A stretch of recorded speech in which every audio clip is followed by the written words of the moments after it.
আজকে আলোচনা করব চারটে হাই অ্যাট্রাকশন লেভেলের মূলাঙ্ক কম্বিনেশন, মূলাঙ্ক টু মূলাঙ্ক। ওকে, এই কম্বিনেশনের যেগুলো গুণ হয় সেগুলো আমাদেরকে বোঝা দরকার। যদি কেউ হয়ে থাকেন এই কম্বিনেশনের মধ্যে বা কেউ রয়ে থাকেন, তাহলে অবশ্যই নিজেদের মধ্যে চেক আউট করে নিন। এদের মধ্যে হাই অ্যাট্রাকশন বিল্ড হয় প্রায় সম্পর্কের শুরুতে। এদের মধ্যে বন্ডিং প্রায় জোরালো হয়ে থাকে। অনেক কিছু ফাস্ট গ্রো হয় এদের সাথে। এরা মনে করে যে একদম দুজনের সোলমেট, টুইল ফ্লেম, এছাড়া অনেক কিছু নিজেদেরকে মনে করে থাকে। বিজনেস রিলেটেড কেসে এরা কিন্তু ভালো গ্রোথও করে, রিলেশনশিপও ভালো গ্রোথ হয়, ফ্যামিলির মিলও থাকে। বাট আফটার ম্যারেজ সমস্যা সেখান থেকেই শুরু হয়ে যায়।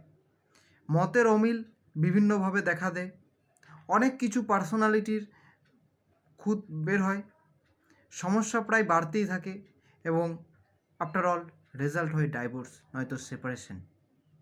এর বাইরে কিছু নয়। তাহলে এদের সমস্যাটা কোথায়?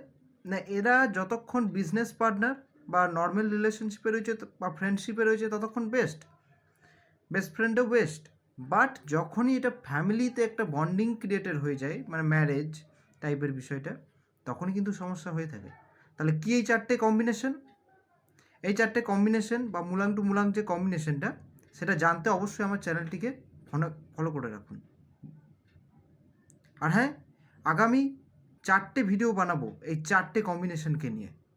ওকে, আর যদি কেউ আগের থেকে জানতে চান এই 4টে কম্বিনেশন কী, তাহলে আমাকে কমেন্ট করুন, ডিএম, আমি আপনাকে এই 4টে কম্বিনেশন সেন্ড করে দেবো।